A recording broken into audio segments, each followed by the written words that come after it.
Before there were cities, before there were tools refined enough to shape the world, there was something far more dangerous waiting in the darkness. Fire. Not controlled, not understood, just appearing sudden, violent, and impossible to ignore. For early humans, it was both destruction and survival in the same breath. It could erase entire landscapes in hours, yet leave behind ground that made life easier to sustain. And somewhere in that contradiction, everything begins to change.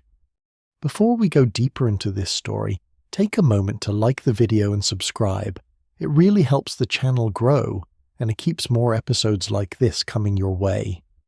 Because once fire enters human life, nothing about survival, time, or even thought ever stays the same again. The night arrives without comfort. It does not soften or settle. It presses down with a kind of weight that early humans cannot ignore.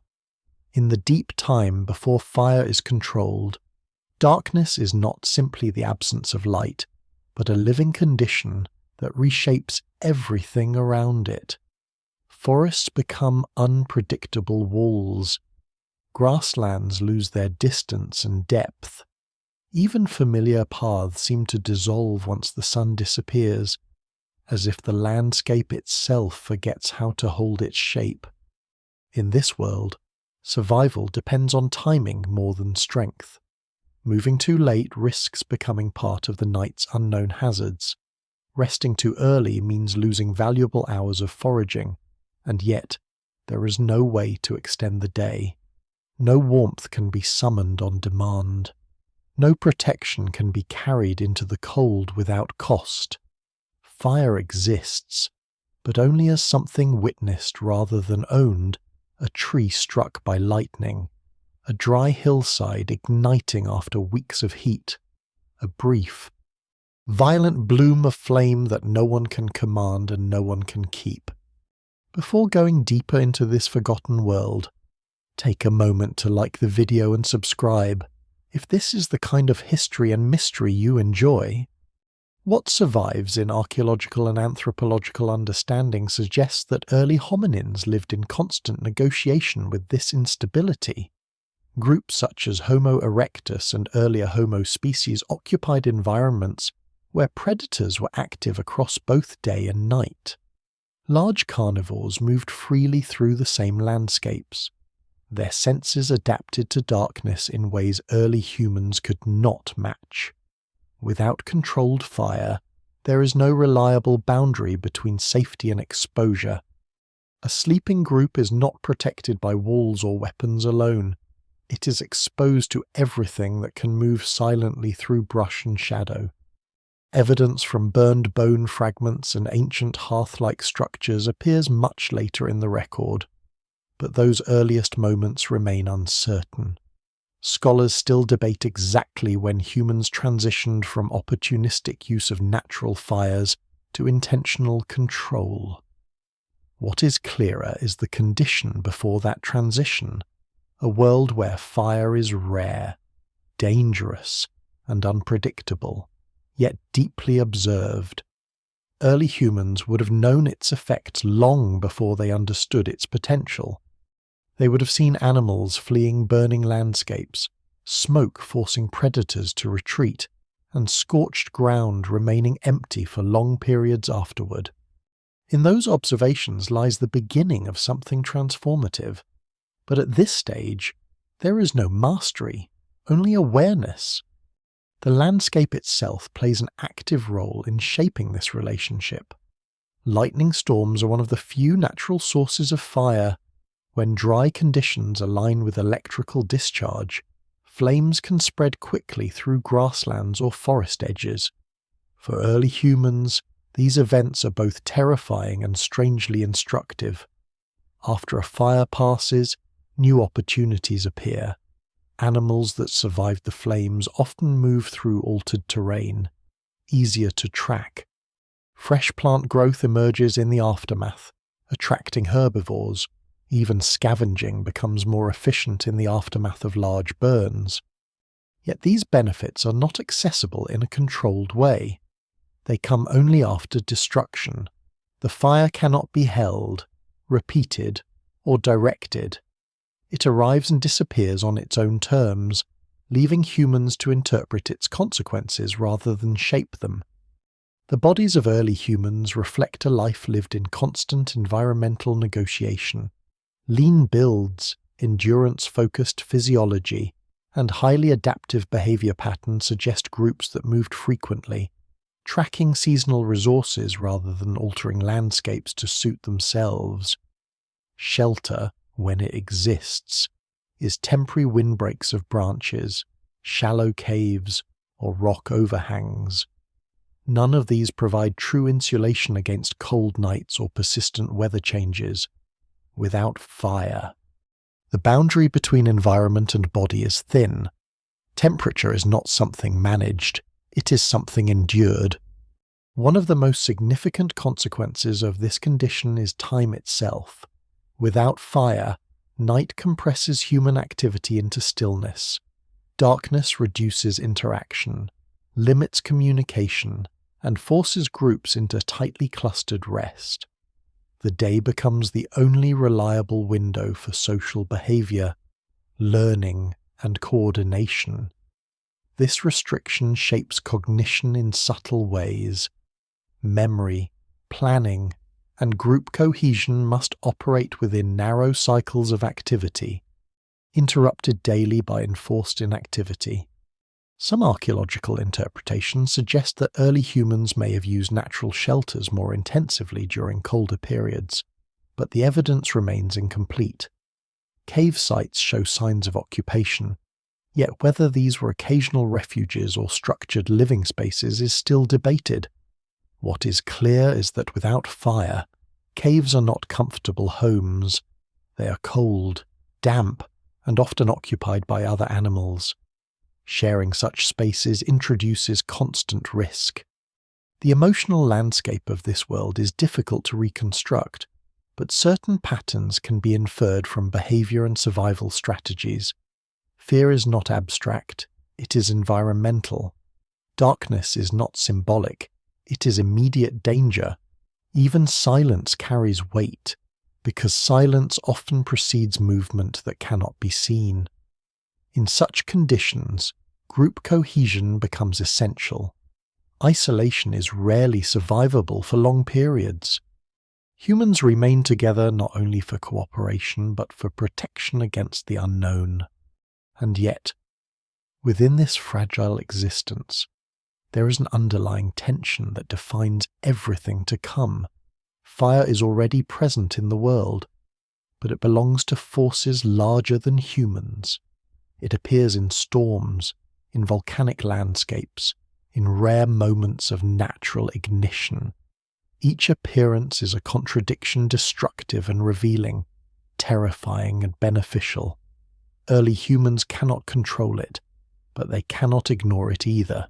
It shapes migration patterns, influences settlement choices, and silently alters ecological balance across regions. In the cold before the first flame is ever held, humanity lives inside this contradiction. A world without fire control is not simply colder or darker, it is less predictable, more reactive, and deeply dependent on chance. Survival depends on reading the environment correctly, responding quickly, and avoiding the many edges where life can be lost without warning. What comes next in this long unfolding story begins not with invention in the modern sense, but with attention, with watching, with remembering where fire has been and what it leaves behind. And in that quiet accumulation of observation, something fundamental begins to shift in the human relationship with the world itself.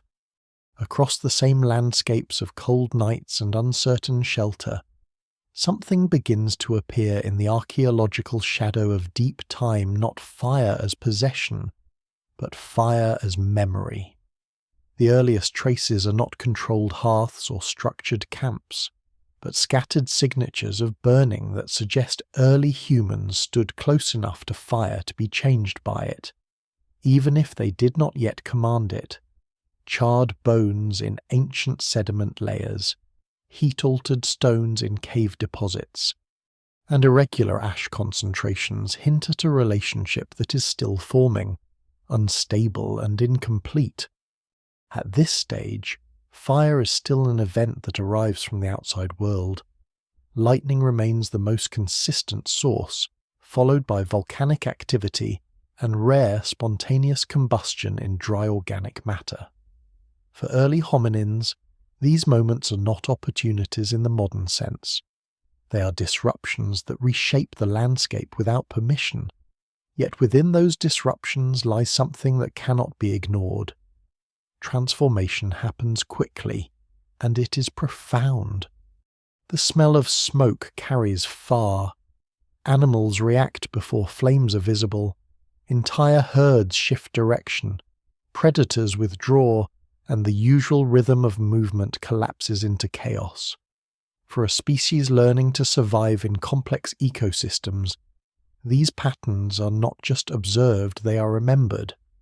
Archaeological interpretation suggests that early humans likely tracked post-fire environments with increasing attention, returning to burned zones after danger passed. In those places, visibility improves. Movement becomes easier, and certain resources become temporarily abundant. But none of this implies control. Not yet. The difference between witnessing fire and mastering it is not simply technical, it is cognitive. It requires a shift from reaction to anticipation, from fear to preservation. Some of the earliest hypotheses about fire control propose a simple beginning accidental encounters with smouldering remains, a fallen branch still warm after a storm, a lightning strike that leaves embers in hollow wood. In such moments, early humans may have discovered that fire does not always end immediately. It can linger. It can be transported in fragments. It can be extended if carefully handled. These ideas remain speculative, but they align with experimental archaeology and behavioral patterns seen in later hominin societies. What matters in this phase is not invention but attention sustained over time. Observing fire is dangerous. Staying close requires balancing risk and reward. Too far, and the benefits are lost. Too close, and the danger becomes immediate. Yet archaeological sites associated with early hominin presence in burned environments suggest that proximity was sometimes maintained longer than pure instinct for survival would dictate. There is also the question of learning across generations. Even without formal teaching systems, early humans likely passed down knowledge through repetition, imitation, and shared experience.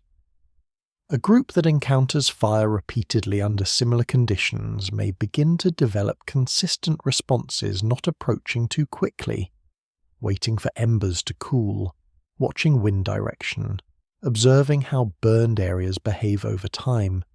These are not technologies yet, but they are the precursors of technological thinking. Cave deposits from later periods show clearer evidence of repeated fire use, but earlier layers remain ambiguous. Some researchers argue that the absence of clear hearths does not mean absence of fire use, only that preservation conditions are poor. Others caution against overinterpretation, emphasizing that natural fires can leave traces similar to human activity.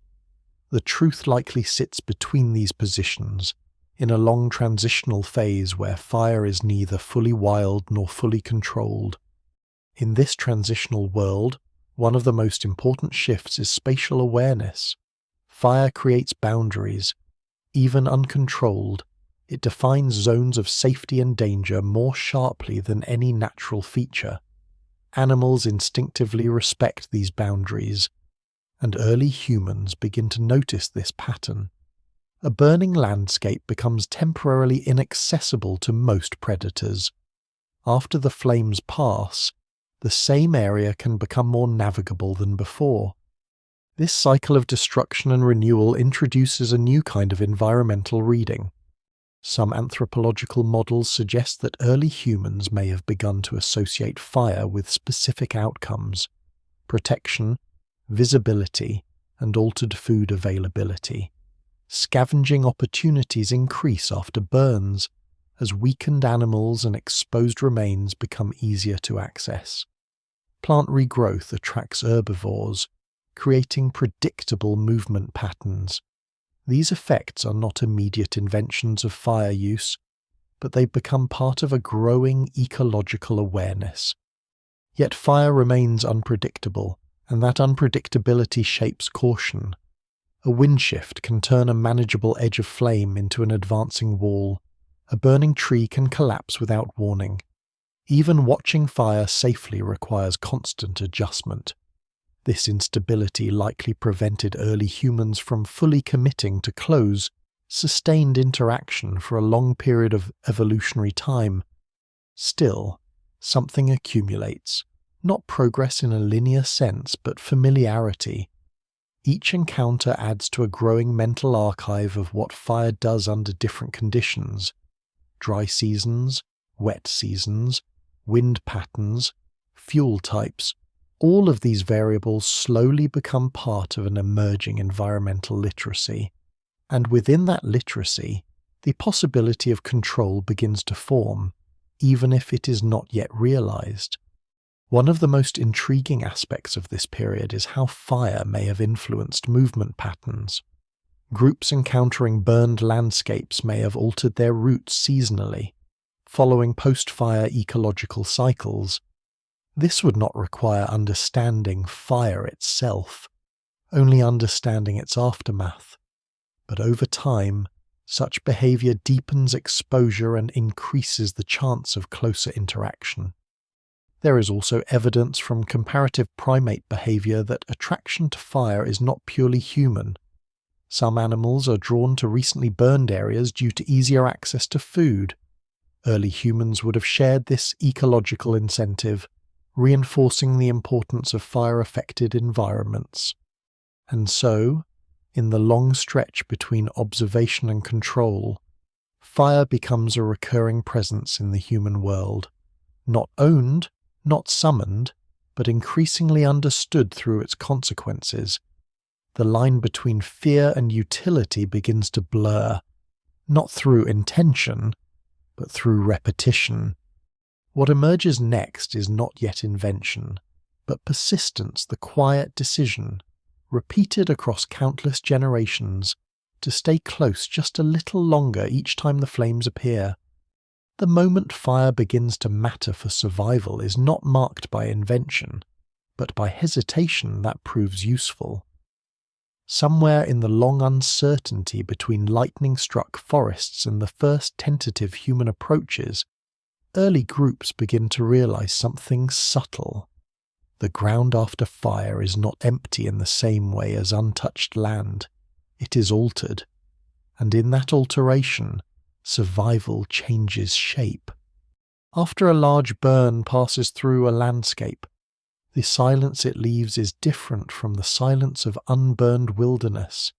It is stripped, open, and strangely legible.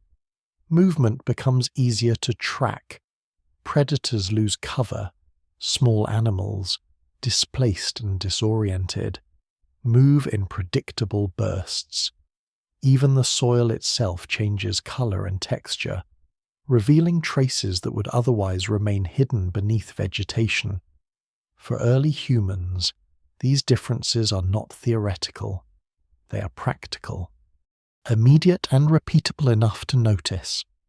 This is where fire first becomes indirectly useful in a consistent way, not as a tool, but as a condition that reshapes the environment in ways that can be anticipated. Archaeological interpretations of early hominin sites suggest repeated returns to burned zones, especially in regions where natural fires occur seasonally. These returns are not evidence of fire control, but they do suggest a developing ecological strategy. Groups appear to time their movements around environmental cycles that include fire as a recurring event.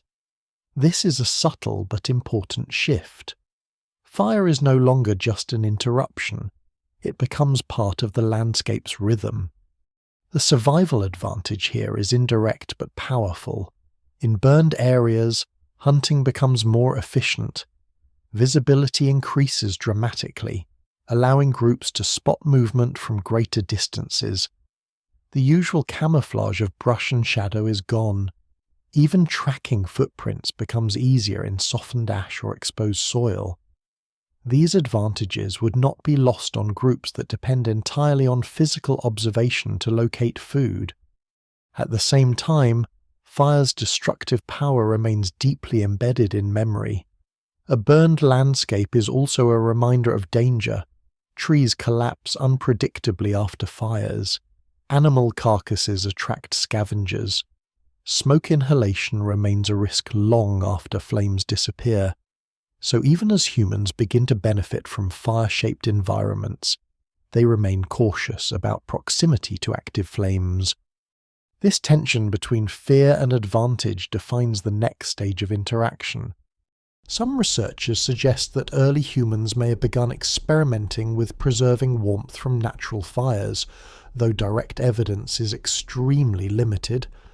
The idea is simple in principle. If a fire dies slowly, embers might be carried or sheltered long enough to extend its life. Ethnographic comparisons with later hunter-gatherer groups show that fire preservation is possible without full ignition knowledge, relying instead on careful maintenance. Whether this behavior existed in early Homo populations remains uncertain, but it is consistent with known cognitive capabilities.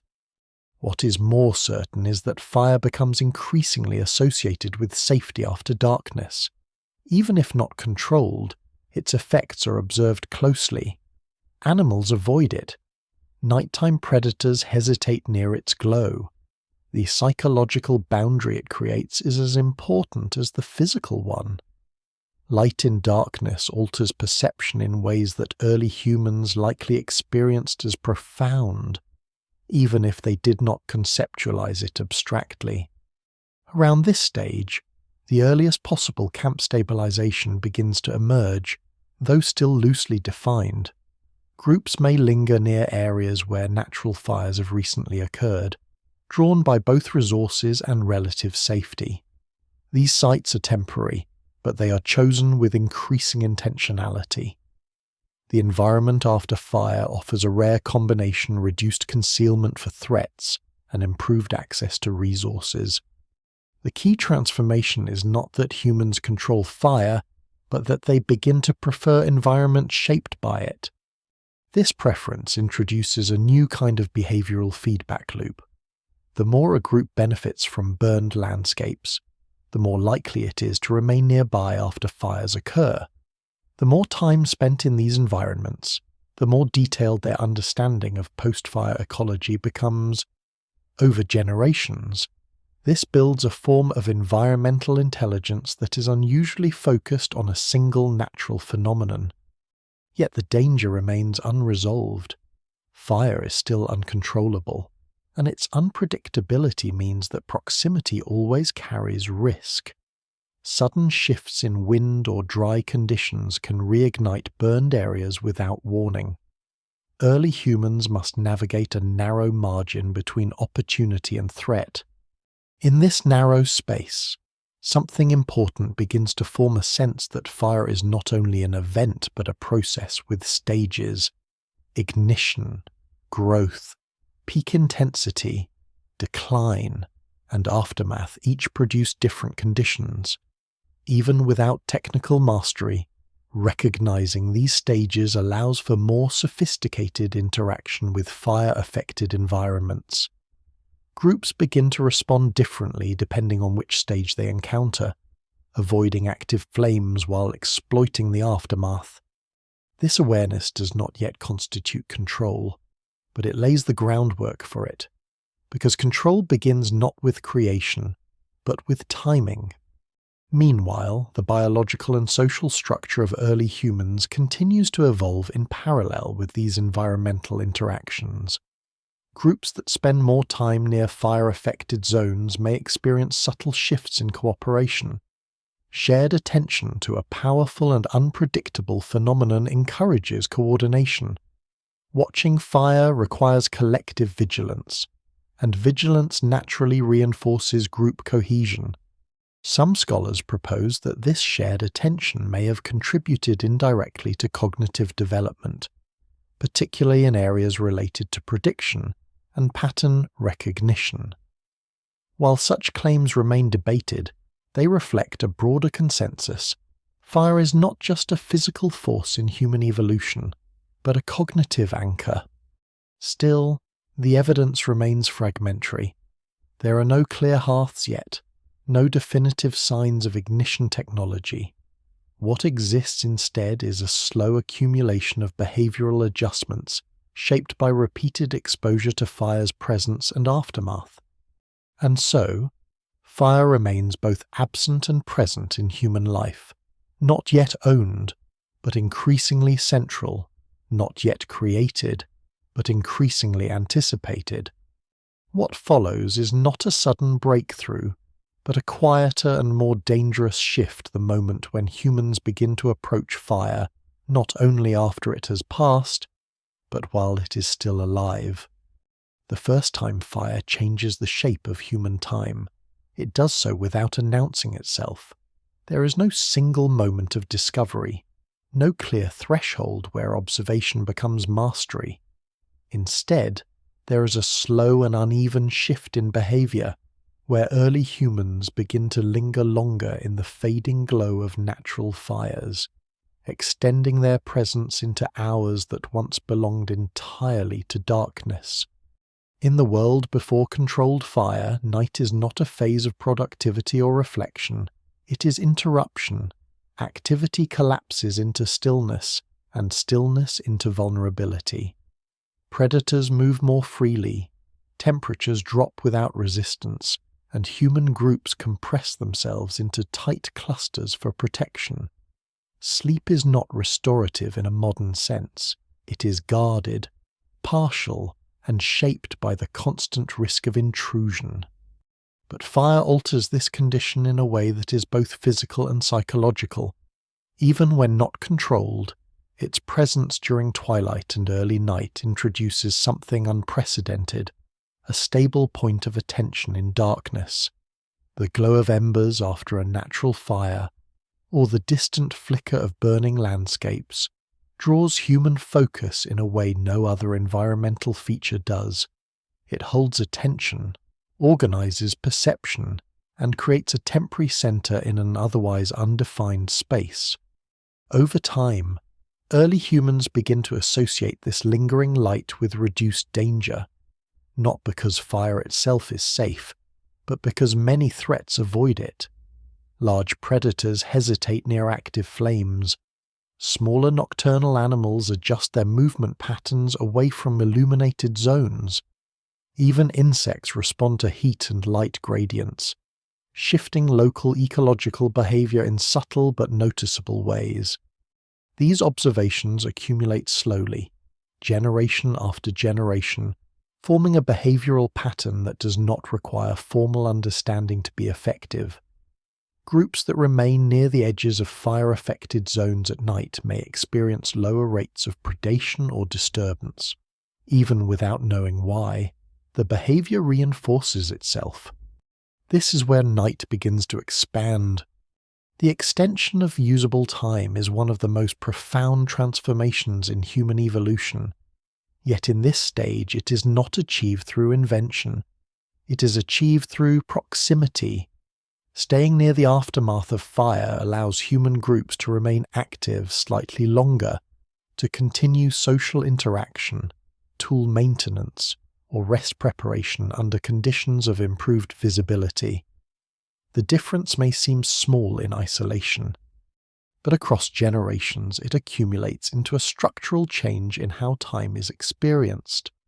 Archaeological interpretation of early settlement patterns suggests that repeated occupation of fire-affected zones may have begun before full fire control was established. These areas offer a combination of advantages: reduced concealment, improved warmth from residual heat, and altered animal behavior. Even when flames are no longer active, the landscape retains a thermal memory that slightly moderates night conditions. Yet the most significant transformation is not environmental but social. Fire, even in its uncontrolled form, creates a shared focal point. Groups naturally orient toward it, gathering at its perimeter. This spatial arrangement influences communication patterns, attention distribution, and group cohesion.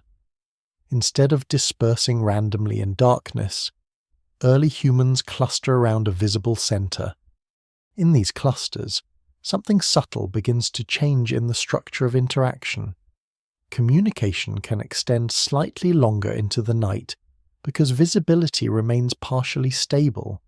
Facial expressions, gestures, and movements remain readable beyond the point where complete darkness would otherwise end interaction. This extension of communicative time, even if brief, opens new possibilities for coordination and social bonding.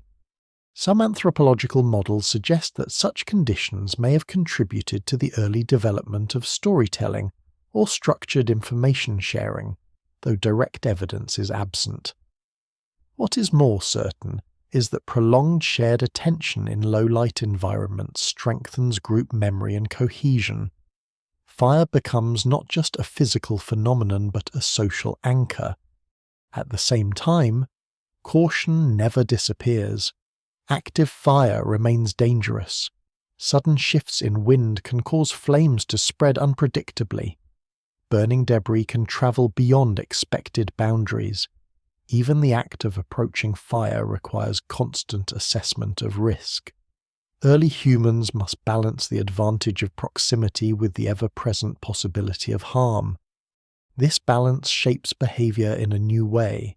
Instead of avoiding fire entirely, groups begin to calibrate distance too far, and the benefits of visibility and protection diminish. Too close, and the risk becomes immediate. This spatial calibration is one of the earliest forms of environmental risk management in human evolution. It is also the beginning of a more abstract form of thinking, the idea that danger and benefit can coexist in the same phenomenon, and that survival depends not on avoidance alone, but on positioning. Meanwhile, the natural world continues to reinforce fire's importance. Burned landscapes attract grazing animals after regeneration begins, creating predictable cycles of movement that humans can exploit. Ash-rich soil alters plant growth patterns, producing short-term abundance in certain edible species. Even the absence of cover in burned areas changes predator-prey dynamics in ways that indirectly benefit human observation and tracking. These effects reinforce the idea that fire is not merely destructive, but restructuring. It removes, but also reveals. It erases, but also simplifies. And so, over long periods of time, early humans begin to inhabit a world where fire is always part of the equation, even when absent. Its effects persist in memory, in landscape patterns, and in behavioral expectation. The night is no longer purely an unknown. It is increasingly a space shaped by what fire leaves behind. Yet the crucial limitation remains unchanged. Fire still cannot be summoned. It can only be encountered. And within that limitation lies the tension that will eventually lead to one of the most transformative thresholds in human history, the moment when observation is no longer enough, and preservation begins to turn into control. Somewhere in the long rhythm of returning nights and fire-scarred landscapes, a quiet but irreversible shift begins to take shape inside human bodies themselves. It does not announce itself in behavior or tools. It begins deeper, in digestion, energy use, and the way survival is extracted from food. Fire, even before it is controlled, starts to reshape what it means to be human at a biological level. The crucial change is cooking, but in this stage of the story, cooking is not yet an invention. It is an accident waiting to be recognized. Natural fires occasionally leave behind partially burned carcasses, roasted roots, or softened plant material. Early humans, moving through post-fire landscapes, inevitably encounter these altered foods. At first, they are simply different. Later, they're noticed as easier to chew, easier to process, and strangely more satisfying in terms of energy. This difference matters more than it seems. Raw food requires significant energy to digest. Tough fibers, connective tissues, and certain plant compounds demand long processing inside the body. In environments where food availability is unstable, any reduction in digestive effort becomes valuable. Fire, by altering the structure of food, begins to offer an indirect advantage long before humans learn to produce it intentionally. Archaeological and anthropological models suggest that the shift toward cooked food likely occurred gradually over an extended period, with no single point of origin. Instead, repeated exposure to naturally altered food sources creates a slow recalibration of taste, preference, and digestion. Groups that spend more time near fire-affected areas would naturally encounter more of these resources, reinforcing the cycle. Over time, subtle physiological changes begin to accumulate. Cooked food provides more accessible calories. It reduces the energy cost of digestion. It also reduces the time required for chewing and processing. These savings, though small in isolation, become significant across entire lifetimes. In a world defined by scarcity and endurance, efficiency is survival. Some researchers argue that these dietary changes may have contributed to long-term shifts in hominin biology, including reductions in jaw size and changes in dental structure. While the exact timeline remains debated, there is broad agreement that cooking plays a central role in human evolution. However, what is often overlooked is that this transformation likely began before fire was fully controlled, through repeated exposure to naturally modified food sources. In this transitional world, fire is still not an instrument, but its effects are already entering the body. At the same time, the environments shaped by fire continue to reinforce these changes. After a burn, new plant growth often emerges with increased nutritional availability. Certain tubers and shoots become easier to harvest in cleared ground. Animals weakened by displacement or injury provide higher caloric return for scavenging efforts. Fire, in this sense, does not simply alter food, it reorganizes access to it. Early humans, moving through these cycles, begin to develop an increasingly refined understanding of which landscapes yield better returns after fire events. This is not knowledge in a formal sense, but pattern recognition across generations. Groups that track burned areas and return at the right intervals gain a consistent survival advantage. Meanwhile, something equally important is happening in social structure. Food that is easier to process reduces the time required for eating. Time saved from chewing and digestion can be redirected towards social interaction, observation, and tool maintenance. This creates more opportunities for shared activity around communal spaces, including the edges of fire-affected zones. Even without controlled fire, the association between warmth, visibility, and food becomes stronger. Groups may begin to gather more consistently in areas where natural fires have recently occurred, not only for safety, but for resource availability. These gatherings are temporary, but they are increasingly structured by environmental conditions rather than chance alone. Within these spaces, cooperation deepens.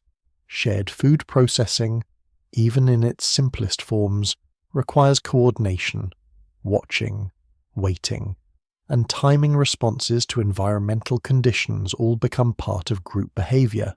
Fire, indirectly, becomes a force that encourages social synchronization.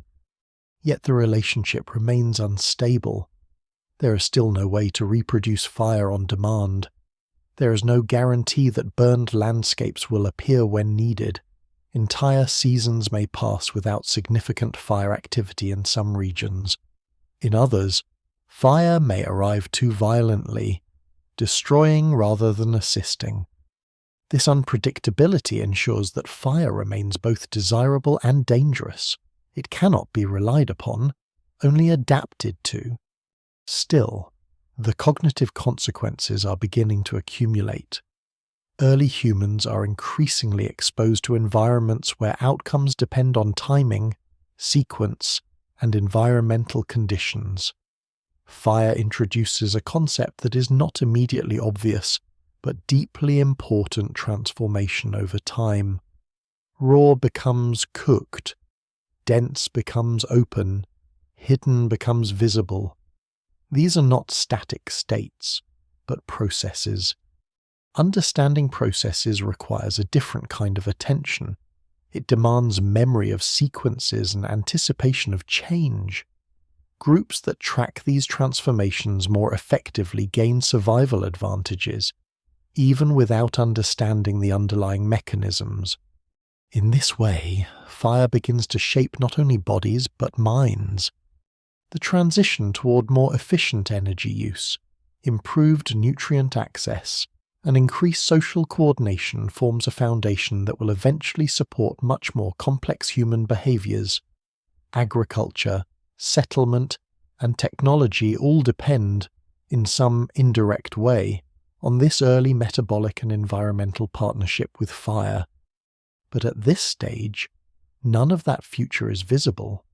What exists is a slow accumulation of advantage hidden inside ordinary experience: easier food, safer nights, more stable gatherings, and landscapes repeatedly reshaped by flame. And beneath it all, a growing familiarity with something that should not yet be familiar at all. The idea that destruction can produce nourishment. In the long shadow of fire's effects on bodies and food, another transformation begins to take shape across landscapes that are still only partially understood by early humans. It is quieter than hunger, less immediate than cold, but just as decisive in shaping the future. The gradual stabilization of human presence in specific places. Fire does not anchor people directly, yet it begins to make certain locations more favorable for repeated return. After a natural fire passes through an area, the environment does not simply reset, it reorganizes. Vegetation regrows in patterns that differ from the original state. Open spaces replace dense cover. Animal movement shifts along new corridors. Even the visibility of terrain changes in ways that affect navigation and tracking.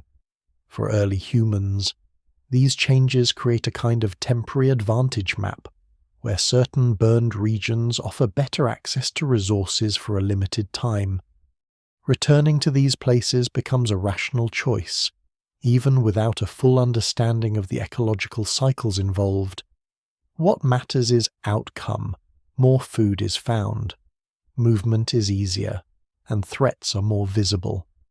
Over time, this leads to repeated visitation of the same locations after fire events, especially in regions where natural fires occur with some regularity.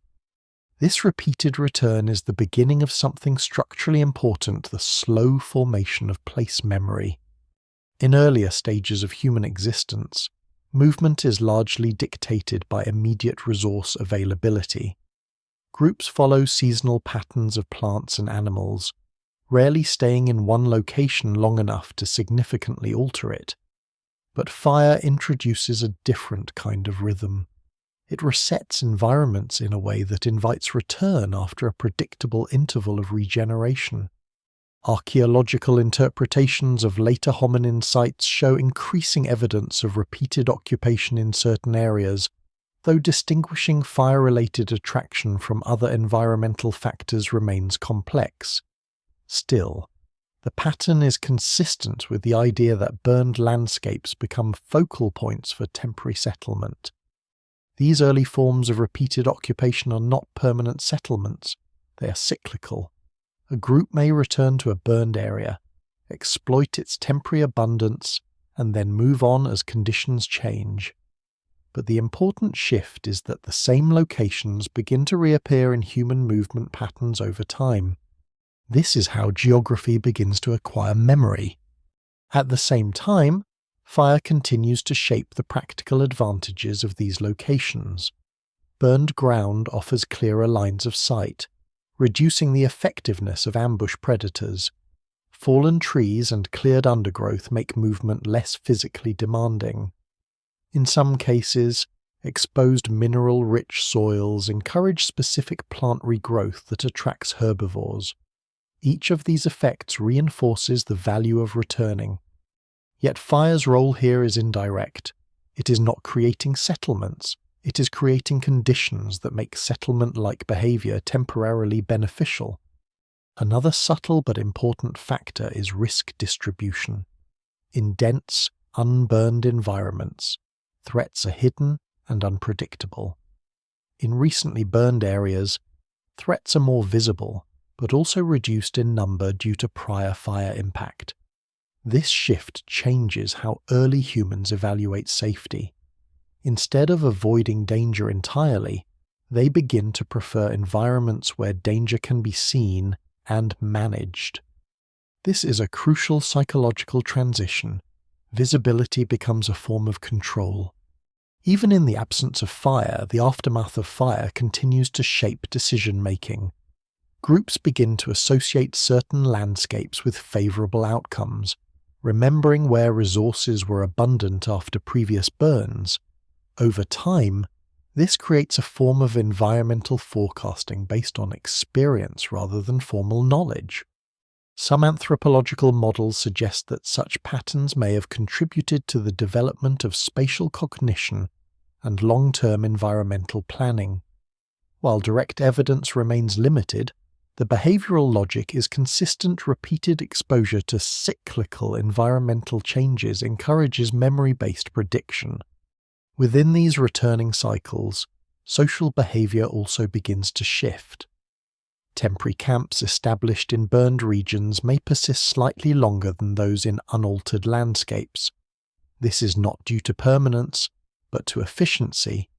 If a location continues to provide resources over multiple visits, it becomes economically sensible, in survival terms, to extend occupation. Even small extensions in stay duration have cumulative effects. They allow for more complex tool maintenance, more extended social interaction, and greater sharing of knowledge. Fire-affected landscapes thus indirectly contribute to increased social density, even if only temporarily. Yet instability remains constant. These are not safe havens. Weather changes, resource depletion, and ecological recovery all reduce the advantages over time. Eventually, groups must move on, following the broader cycles of environment and survival. What remains behind is memory, both ecological and cognitive. There is also a growing sensitivity to timing. Early humans begin to understand, through repeated experience, that the benefits of burned landscapes are not permanent. There is an optimal window after fire during which resources are most accessible. Arriving too early risks danger from residual heat or instability. Arriving too late means competing with recovering vegetation and returning animal populations that make hunting more difficult. This introduces a new dimension to survival, not just where to go, but when. Timing becomes as important as location. Across generations, this increasing sensitivity to environmental cycles builds a deeper relationship between humans and landscape transformation. Fire becomes one of the most important drivers of this relationship, even though it is still not controlled. It defines cycles of abundance and scarcity, movement and return, risk and opportunity. And in this rhythm of return, something begins to emerge that will eventually lead toward permanence, the idea that certain places are worth coming back to again and again. Not yet home, not yet settlement, but the earliest outline of both. in the slow repetition of return, something begins to form that is not yet a society in the modern sense, but no longer just a scattered collection of survival events. Around the edges of fire-shaped landscapes, human groups begin to behave differently toward one another, not because fire commands them, but because fire changes the conditions under which cooperation becomes visible, necessary, and sometimes unavoidable. In the aftermath of natural fires, resources are often concentrated in ways that reward coordinated effort. Animals displaced by burning terrain move in predictable directions, sometimes crossing paths with multiple human groups. Scavenging opportunities appear suddenly, requiring rapid response. Even the simple act of navigating open burned ground can benefit from shared observation. In these moments, individual survival begins to depend more clearly on group coordination. Fire does not create hierarchy directly, but it creates situations where coordination produces measurable advantage, and where coordination becomes advantageous, structure begins to appear. One of the earliest and most important changes is attention centralization. Around residual warmth or glowing embers, even in uncontrolled fire scenarios, human groups naturally gather. The glow provides a focal point that organizes spatial arrangement. Individuals positioned closer to the center gain better visibility, warmth, and awareness of movement in the surrounding darkness. Those at the edges take on roles that involve scanning, vigilance, or interaction with the outer environment. Over time, repeated exposure to this spatial organization may reinforce consistent behavioral patterns. Certain individuals become more associated with proximity to the center, others become more frequently positioned at the perimeter. These patterns are not fixed roles yet, but they are the earliest conditions under which differentiation of function becomes possible. Archaeological evidence from later hearth-centered sites suggests that fire eventually becomes a stable anchor for social space. But even before controlled fire, its aftermath likely influenced how groups arrange themselves in space and time. This is where fire begins to intersect with emerging social hierarchy, not through command, but through proximity. Control of knowledge also begins to shift subtly. Individuals who more frequently observe fire behavior at spread, its aftermath, its risks accumulate experiential knowledge that others depend on. Understanding wind direction, fuel dryness, and terrain response becomes valuable not only for survival but for group decision-making. Those with more experience in fire-affected environments may be more likely to influence movement patterns or timing of return to burned areas. This is not leadership in a formal sense. It is situational influence shaped by environmental familiarity. At the same time, fire introduces a shared focus that reduces internal fragmentation within groups. In darkness, attention naturally disperses into fragmented awareness of threats and sounds. Around fire-affected zones, even when flames are absent, but their effects remain visible, attention becomes more unified. Shared observation of a single dominant environmental force reduces uncertainty about what others are perceiving. This alignment of perception may strengthen cooperation by reducing misinterpretation of signals.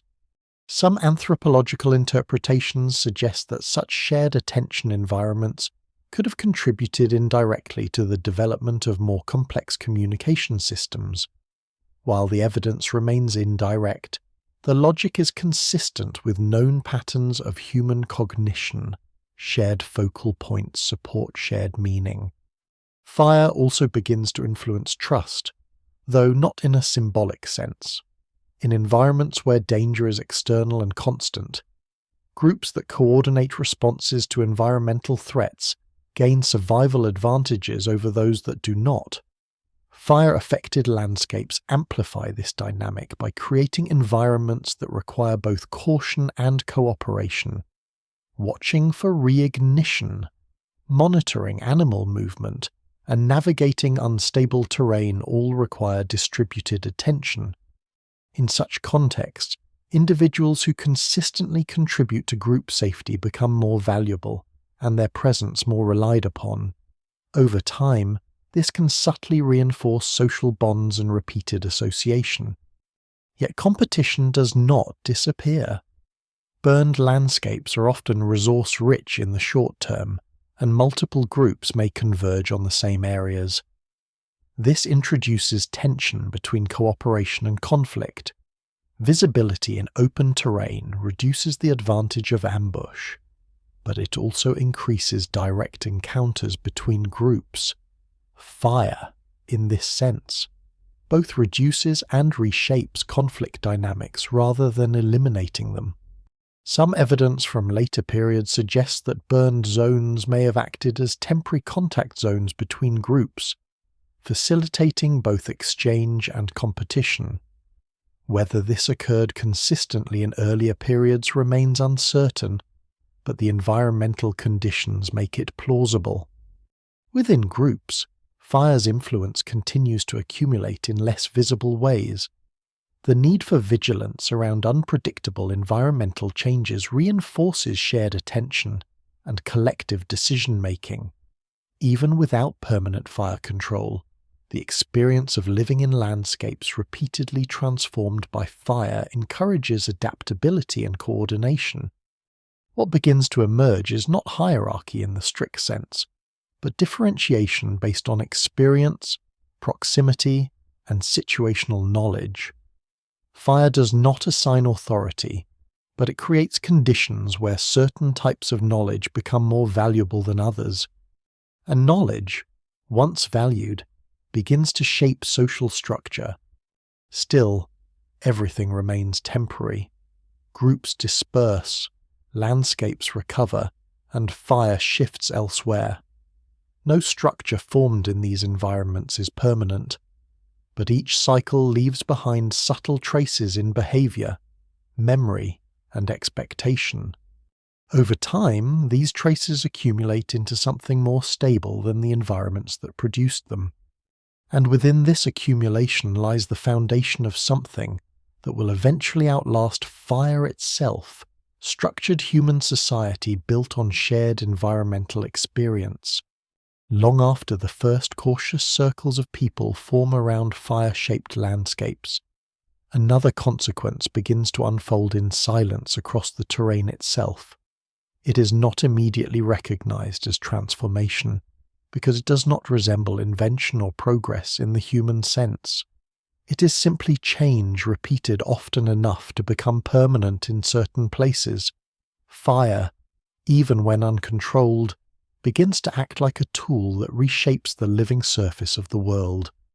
In regions where natural fires occur with some regularity, vegetation does not regenerate exactly as it was before. Dense undergrowth is periodically cleared.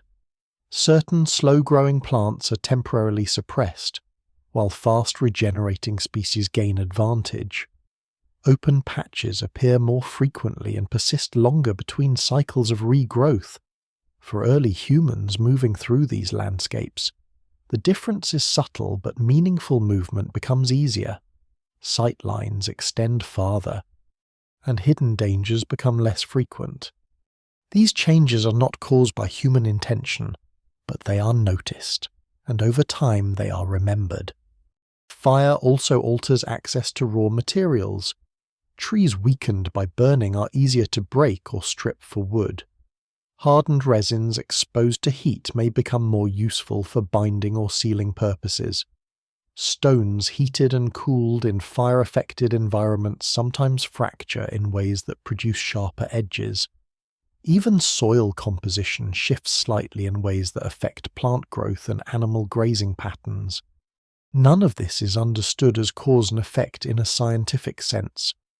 It is experienced as different. Some places are easier, more productive, more predictable after fire has passed through them.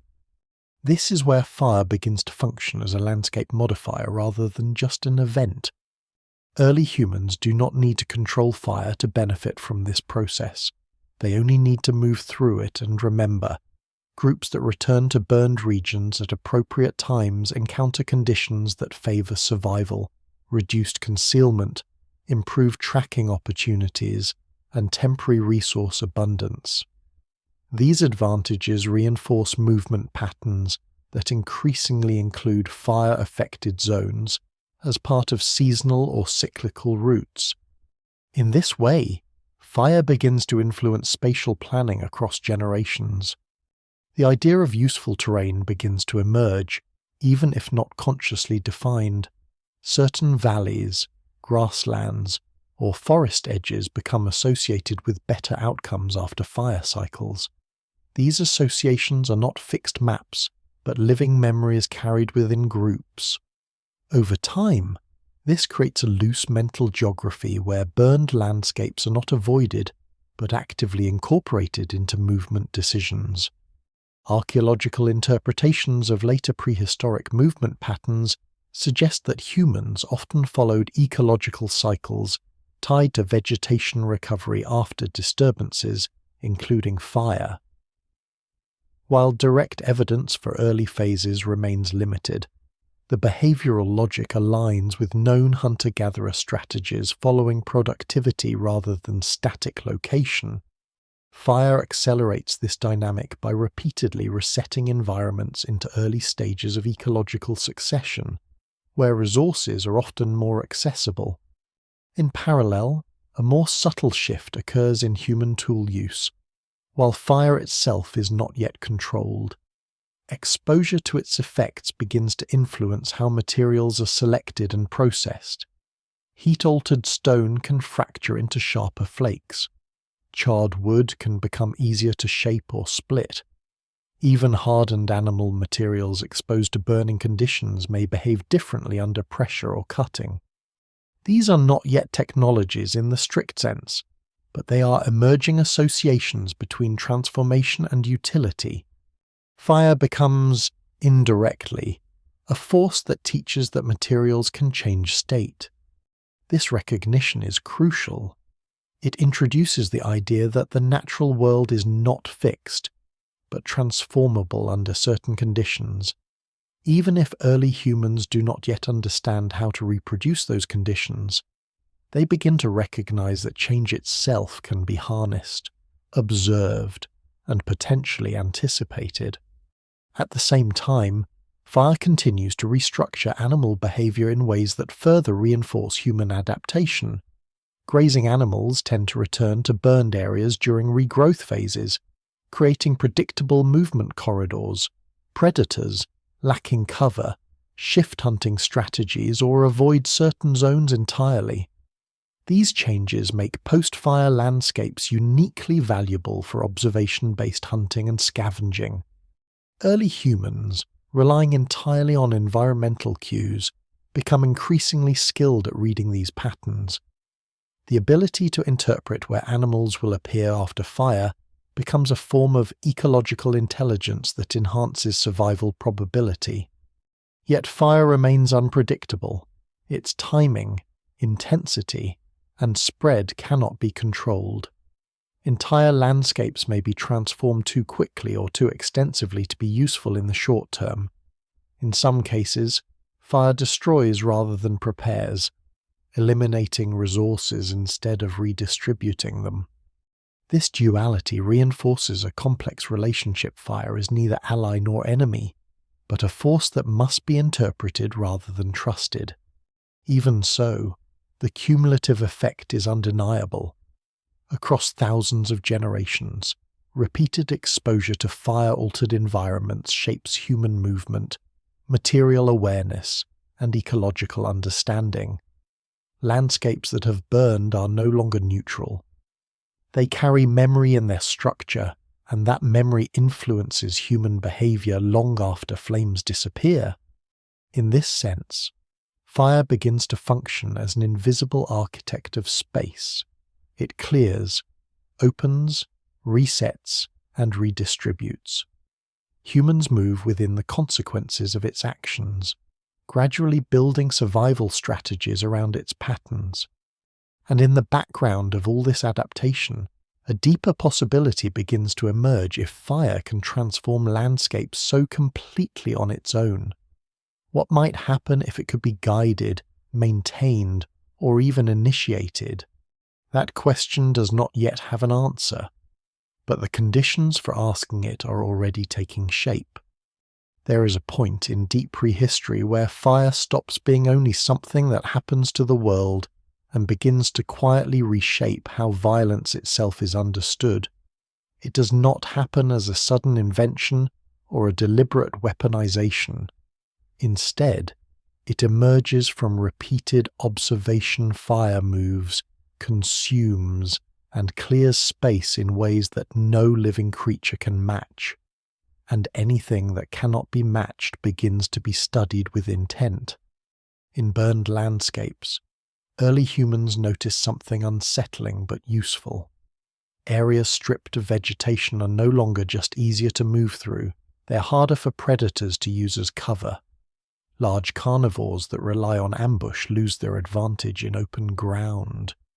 Even smaller threats become more visible, their movement exposed against ash and charred terrain. Fire does not eliminate danger, but it redistributes it into forms that can be seen and anticipated. This shift in visibility changes the balance of power in subtle ways.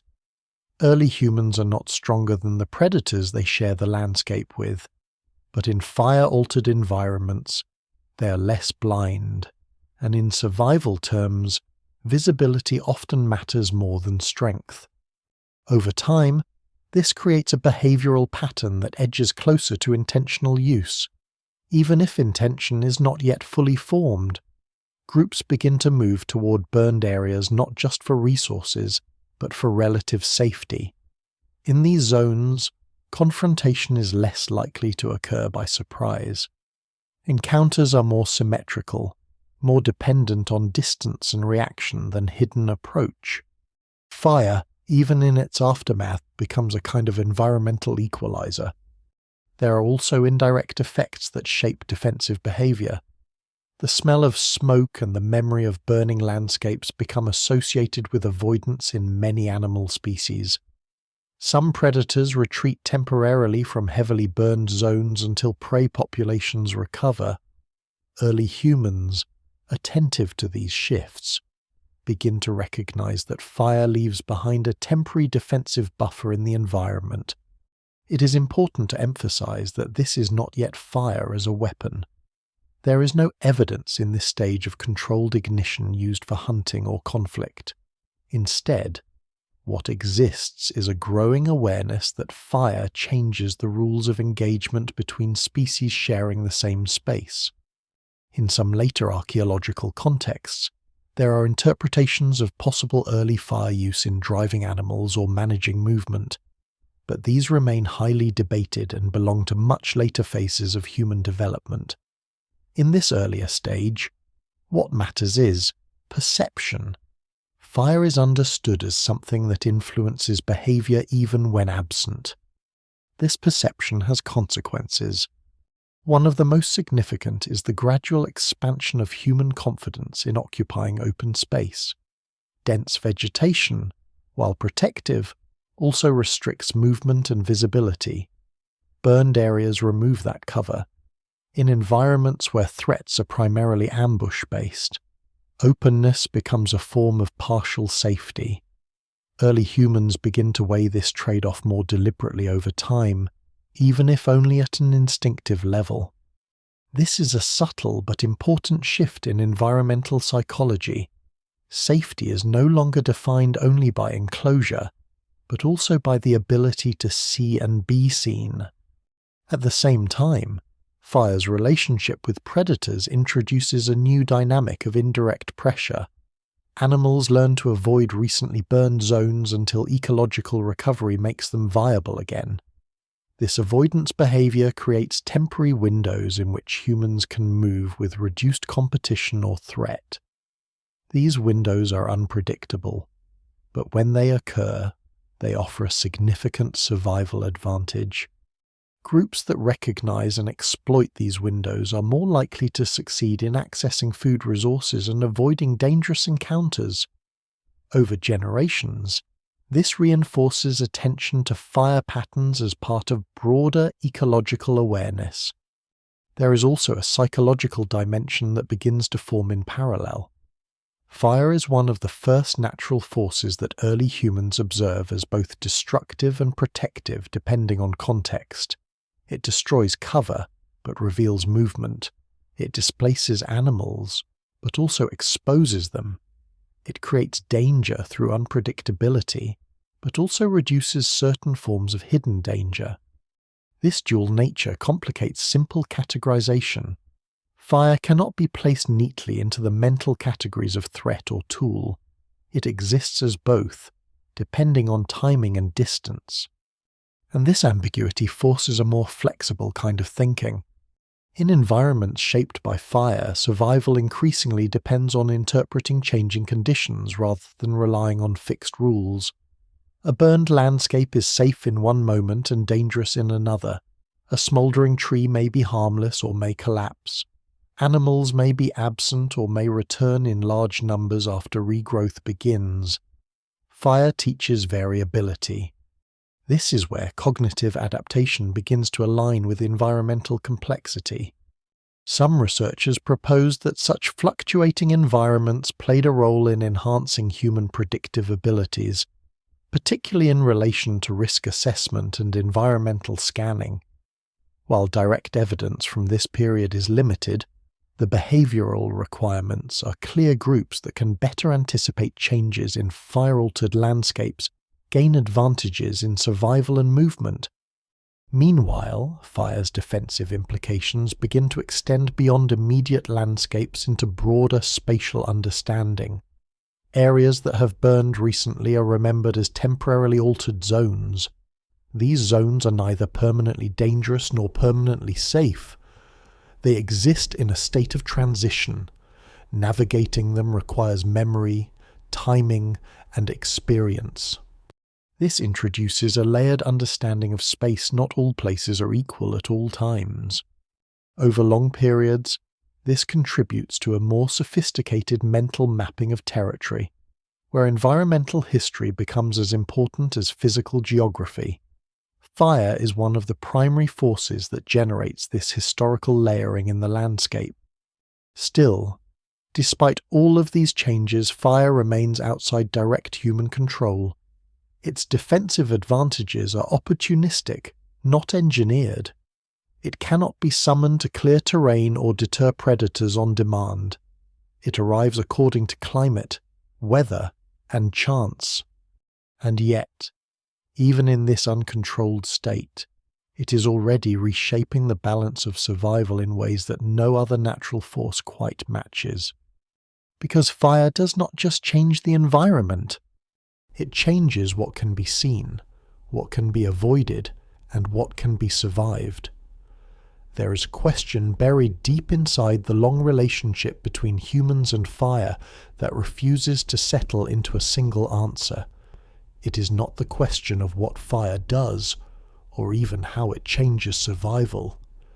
It is the question of when, exactly, humans stopped merely surviving around fire and began to cross the invisible threshold into something closer to mastery. The difficulty is that fire leaves no clean signature of intention. Stone tools can be shaped, bones can be cut, shelters can be built in patterns that reveal planning. But fire, in its earliest human relationship, does not require invention in a visible sense. It can be preserved, maintained, or extended without ever being truly created. A smouldering branch protected from wind, a burning log carefully carried from one site to another, a flame sheltered from rain, these leave almost no definitive trace in the archaeological record. This is why the timing of fire control remains one of the most debated topics in prehistoric research. What is clear is that there is a long transitional phase between passive observation and active production. During this phase, early humans are no longer simply reacting to fire in their environment. They're increasingly engaging with it in ways that suggest continuity. Fire is not allowed to simply die without consideration. It is watched longer, preserved more carefully, returned to more frequently in its dying stages. This behavior is subtle, but it is critical. One widely discussed hypothesis suggests that early fire control began not with ignition, but with preservation. In environments where natural fires were frequent, maintaining an existing flame would have been far easier than creating one from scratch. If embers could be transported or sheltered, a group could effectively extend access to fire beyond its natural lifespan. This would not require understanding combustion in a modern sense, only repeated successful outcomes. Yet even this hypothesis remains difficult to confirm, because preservation leaves few durable traces unless associated with structured hearths or repeated burning in fixed locations. What makes this transitional period even more complex is that fire behavior itself varies dramatically depending on environmental conditions. In some regions, lightning strikes and dry vegetation produce frequent ignition opportunities. In others, fire is rare and unpredictable. This variability means that different human groups may have experienced very different timelines in their relationship with fire. In some landscapes, repeated exposure may have accelerated familiarity. In others, fire may have remained a rare and awe-inspiring phenomenon for much longer periods. What can be inferred from later evidence is that once fire becomes reliably present in human life, even intermittently, its integration into daily behavior accelerates quickly. The cognitive leap required is not technical complexity, but conceptual continuity, understanding that fire can persist beyond a single moment of ignition. At the same time, competing explanations for fire origin remain active in scientific discourse. One major perspective suggests opportunistic capture of natural fires, where early humans learned to exploit wildfires rather than create them. Another proposes accidental preservation, where fire was unintentionally carried from one location to another and survived through chance conditions. A third hypothesis considers deliberate ignition, emerging only after long periods of observational learning about friction, heat, and combustion materials. None of these models fully explains the transition on its own. The most widely accepted view today is that fire mastery likely emerged through a combination of these processes, varying by region and environmental context. What matters more than the exact mechanism is the pattern of increasing control implied by later archaeological evidence. Once controlled fire appears more consistently in the record, its impact on human life becomes rapidly cumulative. Hearths begin to appear in association with repeated occupation sites. Burned areas become more structured. Heat-altered stones and charcoal deposits begin to form patterns that suggest deliberate placement rather than incidental exposure. But even before this clearer evidence, something else is already happening in earlier stages. Humans are learning predictability. Fire teaches predictability in a way few other natural phenomena do. It follows rules tied to fuel, oxygen, and weather. Even without understanding those rules explicitly, repeated exposure allows early humans to build mental models of how fire behaves. These models are imperfect, but they are functional. They allow anticipation of spread direction, intensity changes, and post-fire landscape outcomes. This is where the cognitive significance of fire begins to extend beyond survival. Predictive thinking is not only about fire itself, it generalizes. The same mental capacity used to anticipate fire behavior can be applied to animal movement, seasonal change, and resource availability. Fire becomes a training ground for environmental reasoning. In this sense, fire is not just a tool or a phenomenon, it is a teacher of patterns. It also introduces a deeper conceptual shift. Transformation over time can be understood, even if it cannot yet be controlled. This recognition is subtle but foundational. It means that change in the natural world is no longer perceived as purely chaotic. It can be observed, categorized, and partially anticipated. Even without full mastery, this represents a profound expansion in cognitive capacity. Still, uncertainty remains embedded in every aspect of this transition. Fire does not behave consistently across all environments. It interacts with wind, humidity, vegetation density, and terrain in ways that are difficult to predict without extensive experience. Early humans must therefore operate within partial understanding, relying on memory and pattern recognition rather than fixed rules. And yet, it is precisely this partial understanding that drives adaptation forward. Because once fire is no longer entirely random in perception, it becomes something that can be approached. And once it can be approached, control becomes only a matter of time, repetition, and opportunity. By the time fire begins to feel less like an unpredictable visitation and more like a pattern embedded in the world, human interpretation of it starts to split into different paths, not because fire itself changes, but because different groups, living in different environments and conditions, experience it in different ways. Out of this variation emerge competing ideas, not formal theories, but survival-based explanations that attempt to make sense of a force that is both familiar and uncontrollable. One line of interpretation likely grows from regions where fire is frequent and seasonal. In these landscapes, lightning strikes, dry periods, and natural fuel accumulation create repeated opportunities for ignition. For groups living here, fire is not rare. It is part of the environmental cycle. The most intuitive explanation in such contexts is opportunistic use. Fire is something that appears regularly enough to be approached, followed, and eventually exploited. In contrast, in regions where fire is rare or highly destructive when it occurs, interpretation likely takes a different shape. Here, fire is less a recurring feature and more a catastrophic event.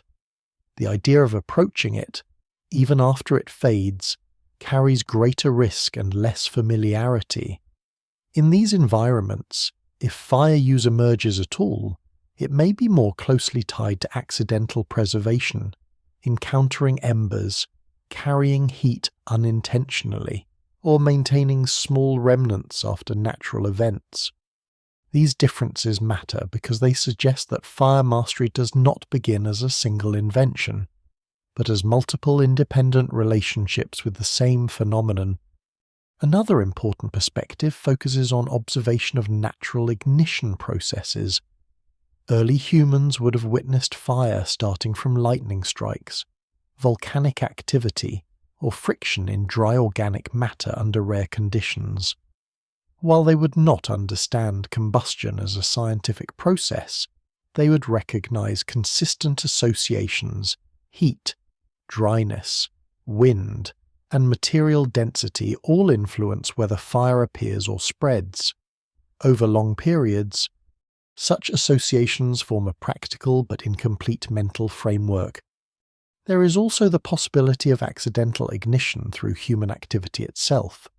Simple actions such as striking stones, rubbing wooden tools, or transporting burning material from natural fires could occasionally produce sustained embers under the right conditions.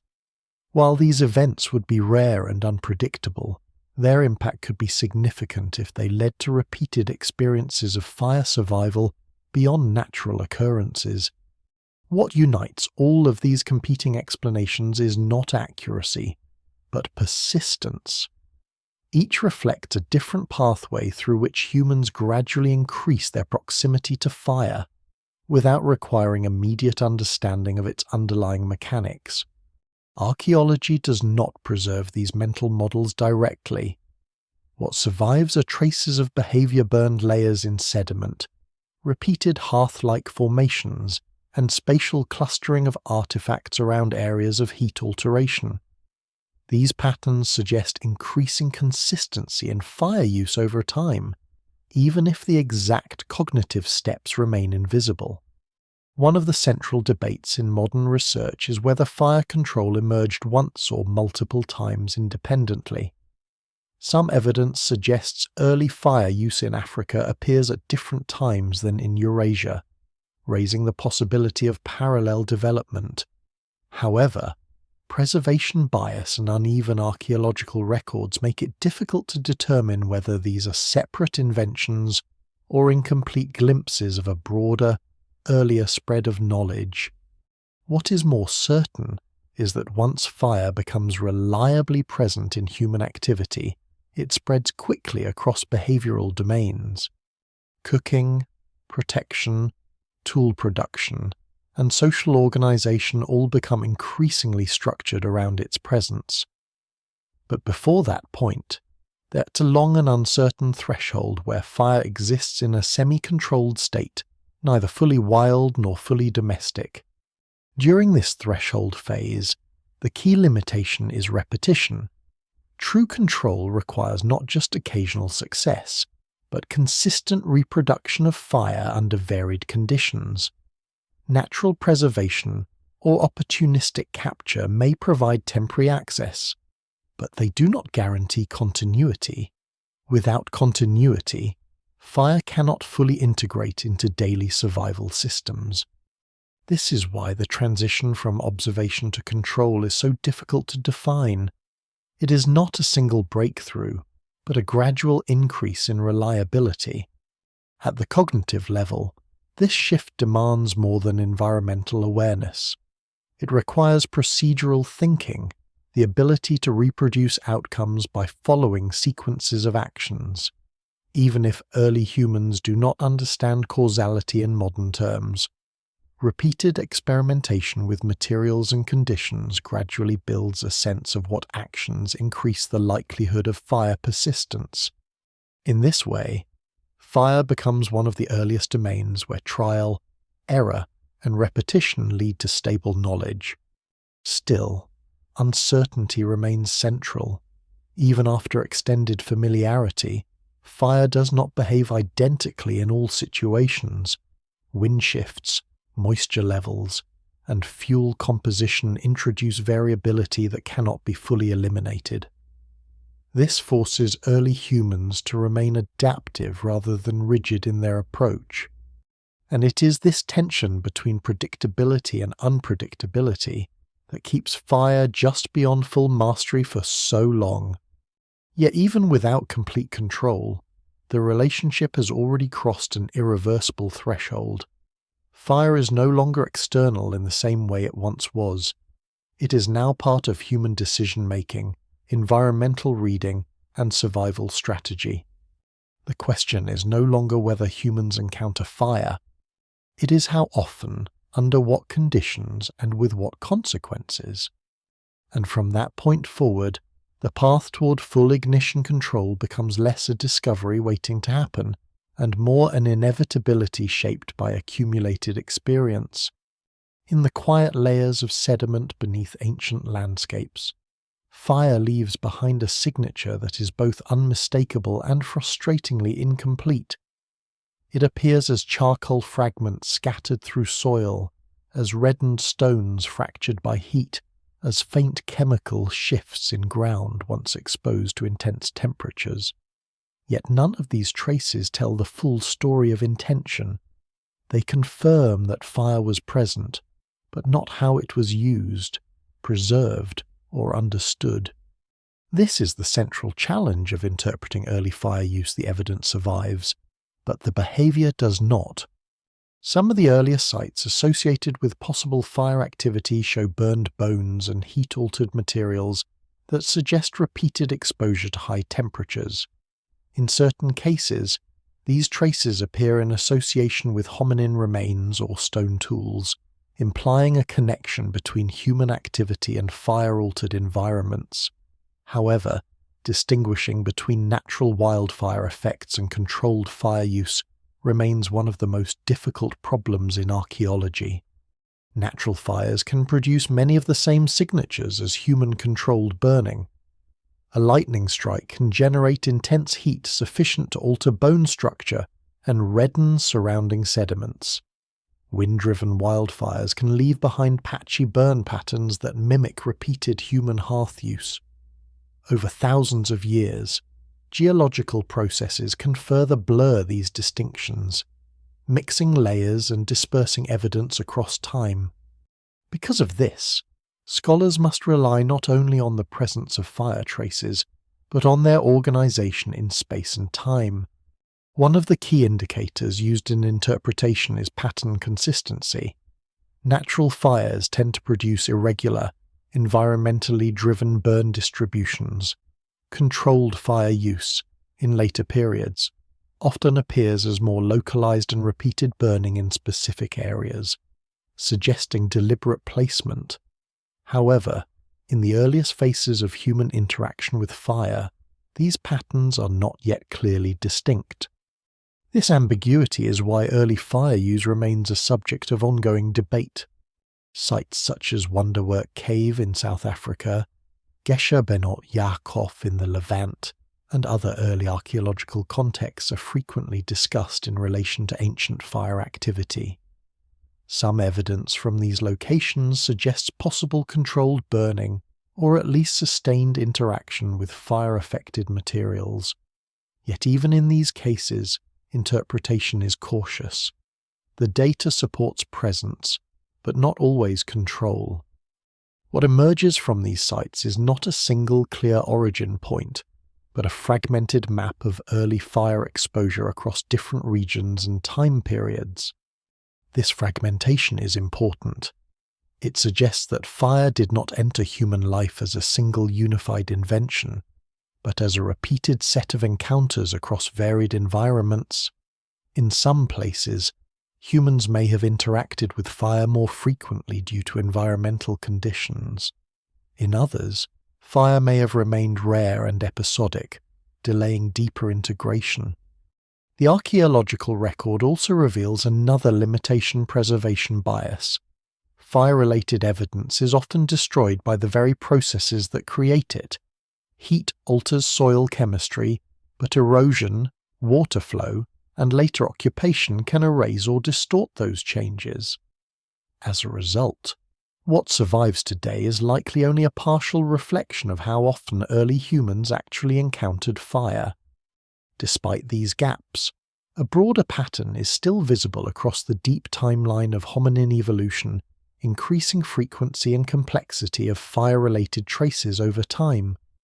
This gradual intensification suggests that even if early fire control was not universal or immediate, interaction with fire steadily deepened.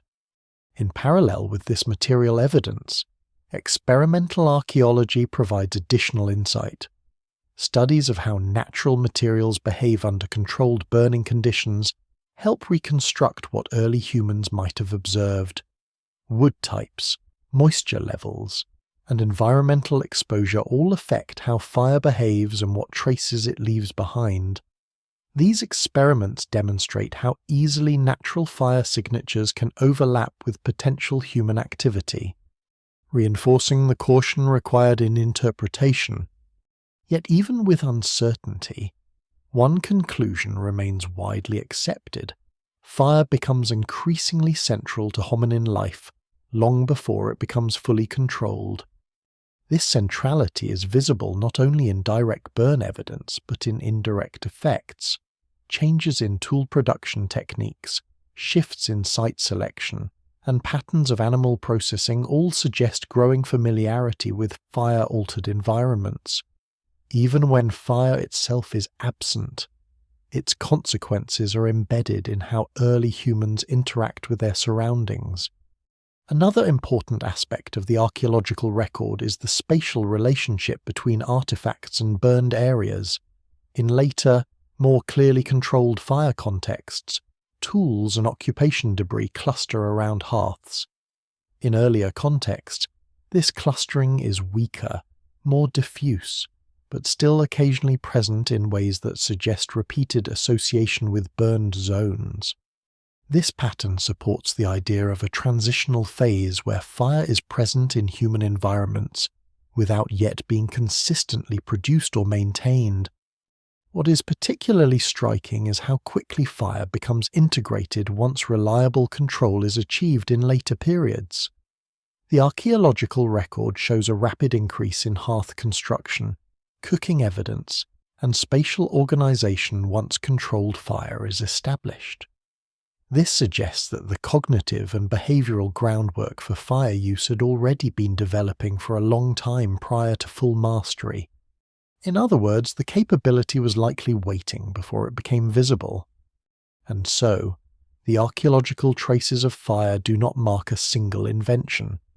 They mark a long accumulation of proximity, experimentation, and environmental adaptation.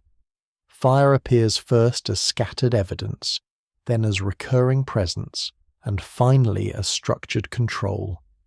But between those stages lies a vast and uncertain territory where fire is both there and not there at the same time, present in effect, absent in certainty. It is within that uncertainty that the true depth of human interaction with fire begins to emerge. At a certain point in deep human history, fire stops being understood only through its immediate effects and begins to reshape the way early humans process the world itself. Not through abstract philosophy, which does not yet exist in any recognizable form, but through repeated exposure to transformation. Fire changes matter so completely that it forces attention onto process rather than static appearance. Nothing that passes through flame returns unchanged, and that simple truth begins to alter cognition in subtle but far-reaching ways. Before fire, most environmental changes appear gradual, seasons shift slowly, landscapes evolve over time. Animal populations rise and fall across cycles that are difficult to perceive in a single lifetime. But fire introduces a different kind of change, rapid, total, and visible. A dense forest can become an open field within hours or days. Living organisms become ash. Hard materials soften, crack, or reform under heat. The speed and intensity of this transformation creates a category of experience that does not fit easily into existing patterns of understanding. Early humans do not conceptualize this as transformation in an abstract sense. Instead, they experience it as a reliable sequence before fire, after fire, before heat, after heat, before burning, after burning. Over time, these repeated sequences begin to form a mental structure that organizes observation around change rather than permanence. This shift is subtle but foundational. Fire introduces a world in which states are not fixed. Wood is not simply wood. It can become ash. Food is not simply food. It can become easier to consume through heat. Landscapes are not simply landscapes. They can be cleared, opened, and reset. Even materials like stone and bone reveal altered properties after exposure to fire, behaving differently under pressure or fracture. This repeated exposure to altered states begins to train the human mind toward procedural thinking. Instead of viewing the world as a collection of static objects, early humans increasingly encounter a world of sequences, conditions that lead to changes, and changes that lead to new conditions. In cognitive terms, this is a significant step. It supports the development of anticipation. If something consistently follows a pattern, heat followed by softness, burning followed by openness, then it becomes possible to predict outcomes based on prior experience. Even without formal reasoning, behavior begins to adjust in expectation of change. Fire, in this sense, becomes one of the earliest teachers of causality. At the same time, Fire also introduces uncertainty into that learning process. It does not behave identically in all situations. Wind, moisture, fuel type, and terrain all influence its behavior in ways that are not immediately obvious.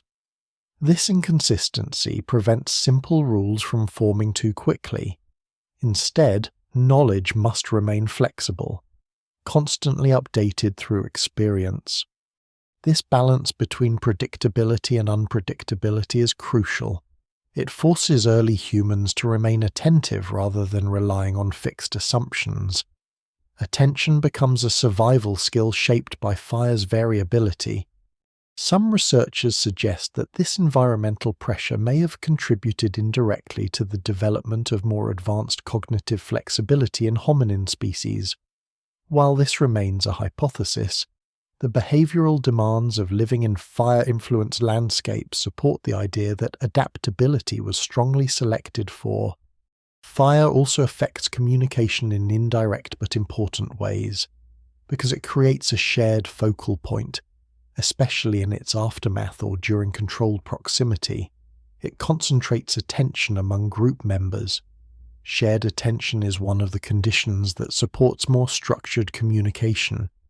When individuals are observing the same environmental feature, coordination becomes easier and misunderstandings are reduced.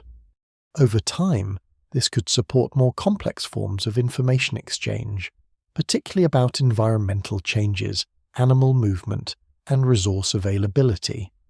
Another important consequence is memory reinforcement. Fire-altered landscapes are highly distinctive. Burned terrain looks, smells, and behaves differently from unburned areas. These differences make them easier to remember and recognize across time. As a result, fire-affected locations become strongly encoded in spatial memory. This strengthens the ability to recall where certain conditions were previously found, reinforcing the emerging pattern of return and cyclical movement described earlier. In this way, fire does not simply alter the environment, it alters how the environment is remembered. There is also a deeper implication emerging from all of this. Fire demonstrates that the natural world is not only changing, but can be changed by external forces, even without understanding causation fully. Early humans witness a phenomenon that transforms entire landscapes in ways unrelated to biological growth or seasonal cycles.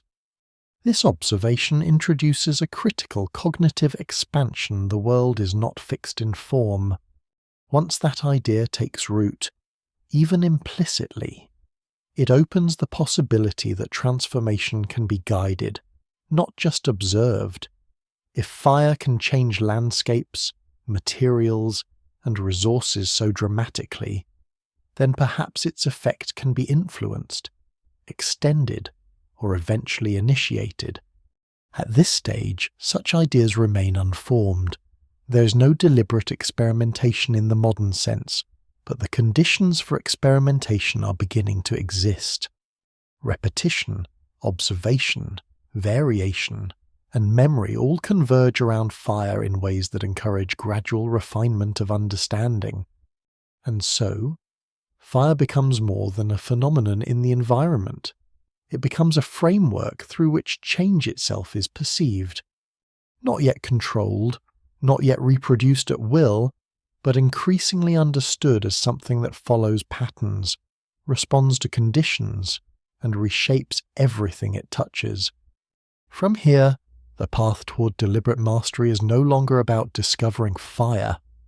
It is about learning how to follow its logic.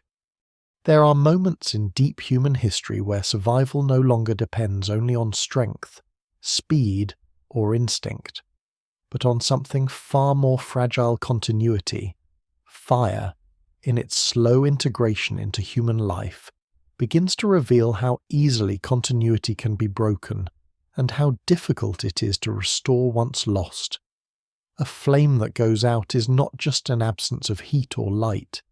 It is the disappearance of an entire set of advantages that had been briefly made possible by its presence. In harsh climates, this fragility becomes especially visible. Cold nights do not wait for preparation. Rain does not preserve embers. Wind can erase carefully maintained heat in moments. Even in regions where natural fires are more common, there are long periods where no flames are present at all. For early humans, this creates a condition where the benefits of fire are known, but not reliably available. And this gap between knowledge and availability becomes one of the most important pressures in human adaptation. The idea that fire is useful is no longer in question. What remains unstable is access.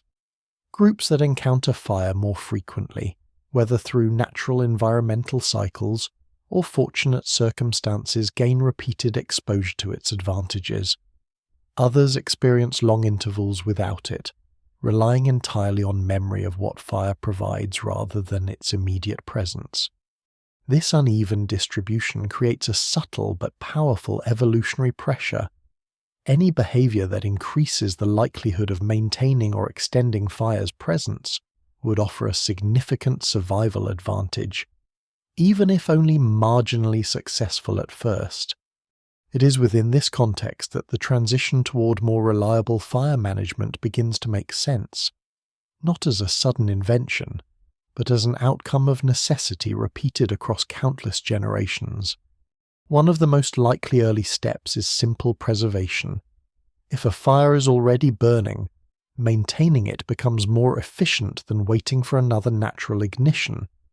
This may involve sheltering embers from wind, feeding small amounts of fuel at controlled intervals, or relocating burning material to safer environments.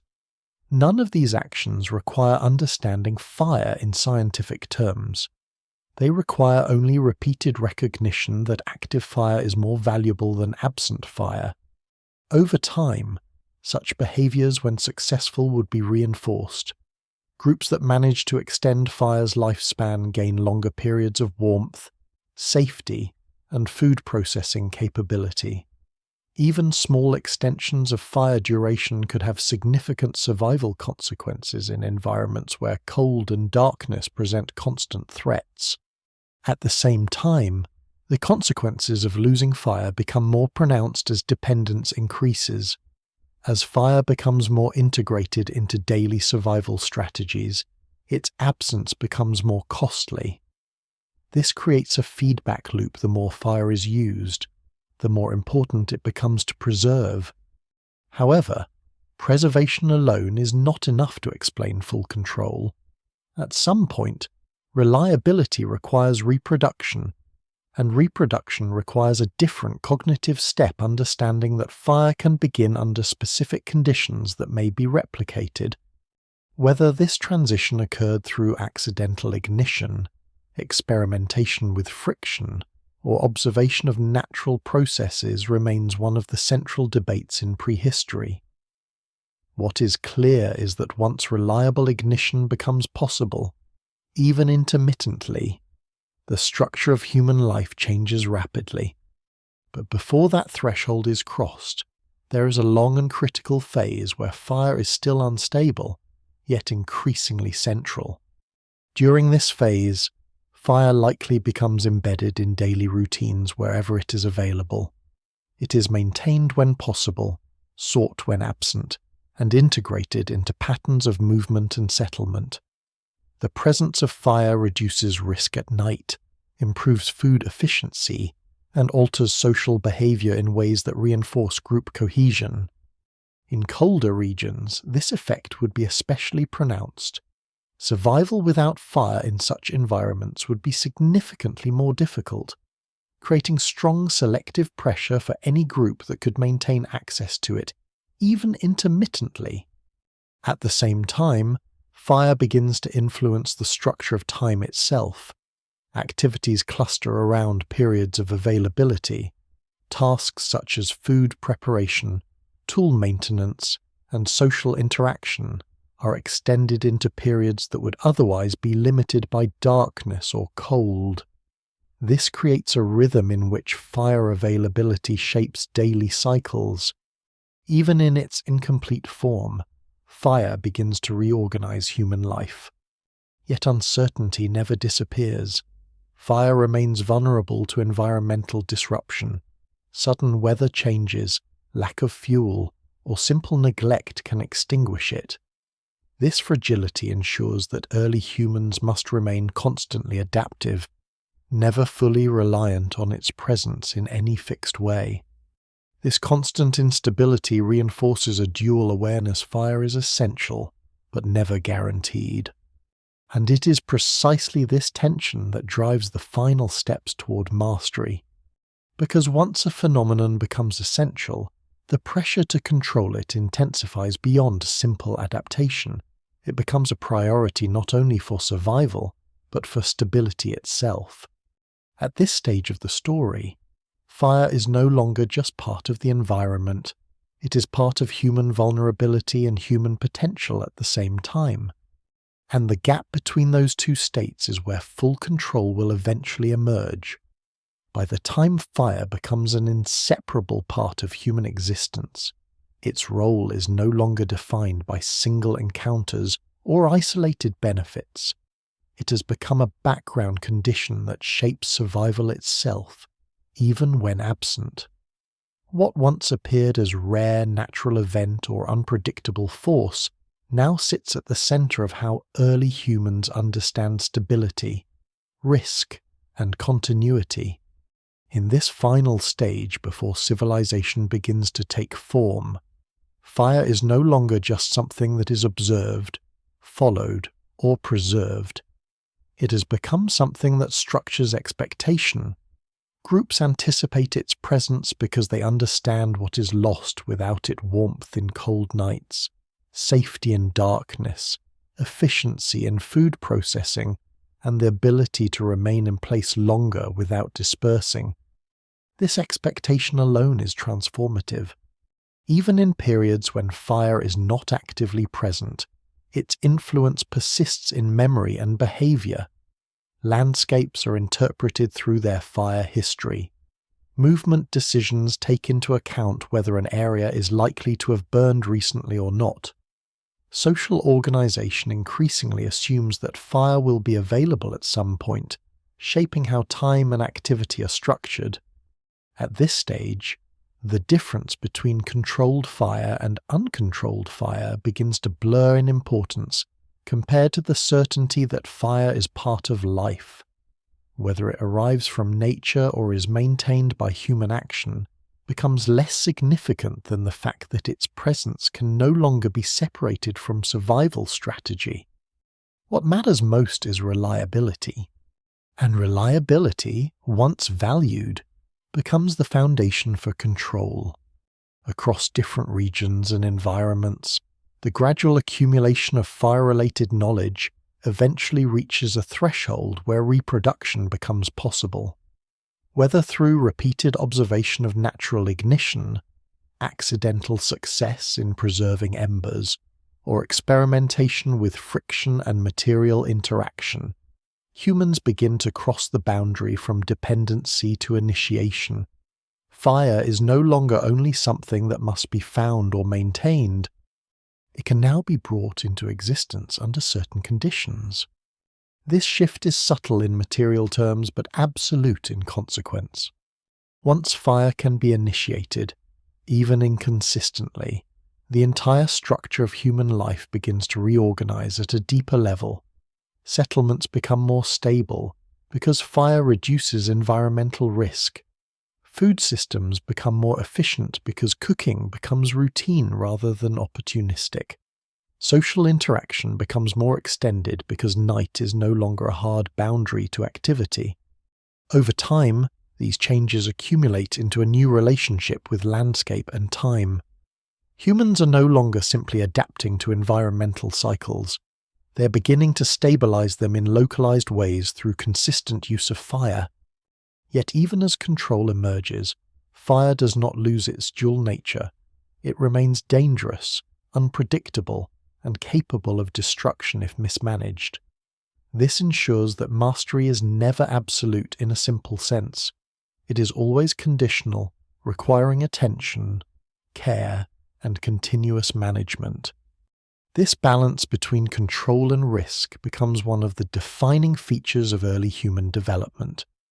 From this foundation, later transformations become possible: agriculture, permanent settlement, tool specialization, and eventually the rise of structured civilizations all depend, in part, on the ability to manage fire reliably.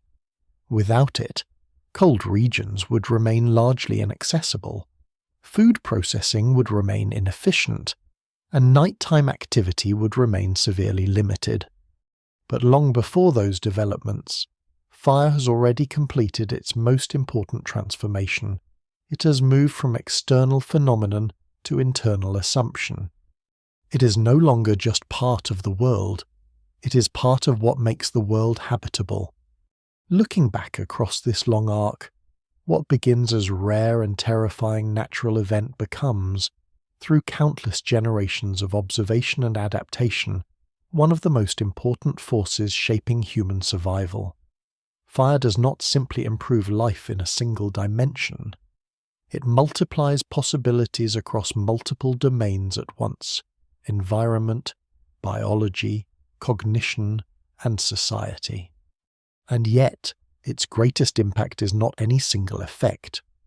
It is the fact that it reveals something fundamental about reality itself: that transformation is always possible, that conditions can be changed, and that survival is not only about enduring the world as it is, but learning how the world can become something else.